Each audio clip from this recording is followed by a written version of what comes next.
Hi hello नमस्कार, कसे आहात सगळे? मस्त ना? मस्तच राहा, खुश राहा, आनंदी राहा। प्रथम तुम्हा सगळ्यांचं माझ्या यूट्यूब चॅनलमध्ये खूप मी मनापासून स्वागत करते। चला तर मी आज बाहेर लग्नाला आलीही। मी ज्या सोसायटीमध्ये राहते ना त्या ठिकाणी लग्न आहे। तुम्ही बघू शकता खूप सुंदर असं लग्न होतं त्या ठिकाणी वैदिक पद्धतीचा, आणि नवरीचा जो मेकअप असतो ना तो खूप छान होता नवरीचा। बघा तुम्ही, कारण तिचा जो मेकअप होता ना तो मराठी मेकअप होता, आणि मराठी मेकअप हा कोणत्याही महिलेला खूप छान दिसतो, आणि मला देखील खूप मराठी लुक आवडत असतो। खूप गर्दी होती लग्नात, बघू शकता तुम्ही। आणि सगळ्यात अगोदर तर लग्नात आम्हीच पोहोचलेलो होतो। बरंच काही सुंदर डेकोरेशन स्टेजवर छान केलेलं होतं। या ज्या खुर्च्या आहे ना त्या सगळ्या रिकाम्या होत्या, कारण जे वैदिक पद्धतीचं जे लग्न होतं ना त्या ठिकाणी सगळी पाहुणी मंडळी होती, आणि आम्हाला गरम होत होतं माझ्या शंभूला मला, त्याच्यामुळे आम्ही मंडपात जाऊन बसलो। आणि वैदिक पद्धतीचं जे लग्न होतं त्या ठिकाणी त्यांनी हॉल बुक केलेला होता स्वामीनारायण मंदिरात। त्या ठिकाणी ते लग्न सोहळा पार पडला, आणि खूप छान असं मंदिर आहे। तुम्ही सुद्धा या मंदिराला भेट द्या, आपल्या फॅमिलीला सोबत आणा। खूप छान मंदिर आहे धुळ्यात। आणि बघा माझे शंभू आणि परी खेळताय छान असं, कारण दोघी एकट्याच आहे ना, त्यांना सुद्धा बोर होत होतं की मग त्या दोघी एकमेकांसोबत खेळतच असतात। त्याच्यानंतर मी घरी आली संध्याकाळी भाकर, कढी, ठेचा, पापड असा आम्ही जेवणाचा बेत केला। खूप छान असे भाकर, रोजच आम्ही पोळ्या खात असतो, त्याच्यामुळे म्हटलं चला कधीतरी आपण भाकरसुद्धा खावी।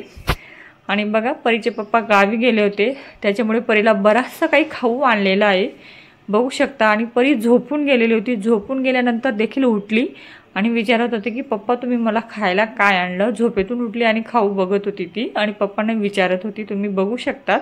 त्याच्यानंतर मग माझी संध्याकाळचं जे रुटीन असतं, महादेवाच्या मंदिरात जाणं, देवपूजा करणं, मी दोघी मुलींना सोबत घेते आणि रोज जात असते। ते माझं रुटीनच आहे दिवसाचं। संध्याकाळी जाते कारण सकाळी बरीचशी काही कामं असतात ना, त्याच्यामुळे जमत नाही, म्हणून मी संध्याकाळी दोघींना 7 वाजेला घेऊन जाते। बघा खूप छान अशी देवपूजा होत असते, कारण संध्याकाळी सहसा जास्त कोणीच राहत नाही, म्हणून मग देवपूजा ही व्यवस्थित होते। शंभूसुद्धा परीसुद्धा भेल वाहते, शंभू पण सुद्धा भस्मला हात लावते, परत बेलला हात लावते। तर मला देखील चांगलं वाटतं की लहान आहेत माझ्या मुली, तरीसुद्धा त्यांना हे संस्कार दिले पाहिजे कोणत्याही आईवडिलांनी। मी त्यांना रोज ज्या सकाळी उठल्यापासून ज्या रुटीन असतात त्या मी त्यांना सांगत असते नेहमी। सकाळी देवपूजा, संध्याकाळची देवपूजा, त्यांचा वेळोवेळी अभ्यास घेणं, हे ते सगळंच मी त्यांचं दिवसभर असं चालू असतं, आणि माझ्याकडनं जेवढं होतं तेवढं मी नक्कीच करत असते। परत तिकडनं आली, संध्याकाळचा जो चहा असतो, दिवसभरात मी खूप थकून गेलेली होती, त्याच्यामुळे म्हटलं की चला आपण तिकडनं आल्यानंतर अगोदर चहा घ्यावा, मग संध्याकाळचं जे रुटीन असतं ते करावं। आज जो व्हिडिओ आहे आम्ही अगोदर शूट करून ठेवलेला होता, तुम्ही सुद्धा बघू शकता। खूप छान असं चहा, आणि चहा माझा खूप फेवरेट आहे। आणि परीच्या स्कूलला कार्यक्रम देखील होता, तिथे सुद्धा गेली होती मी सुद्धा, दीपाली सुद्धा होती, बघू शकता। आणि परीला लगेच चीज पराठा पाहिजे होता, त्याच्यामुळे मग तिला मी चीज पराठा देखील बनवला।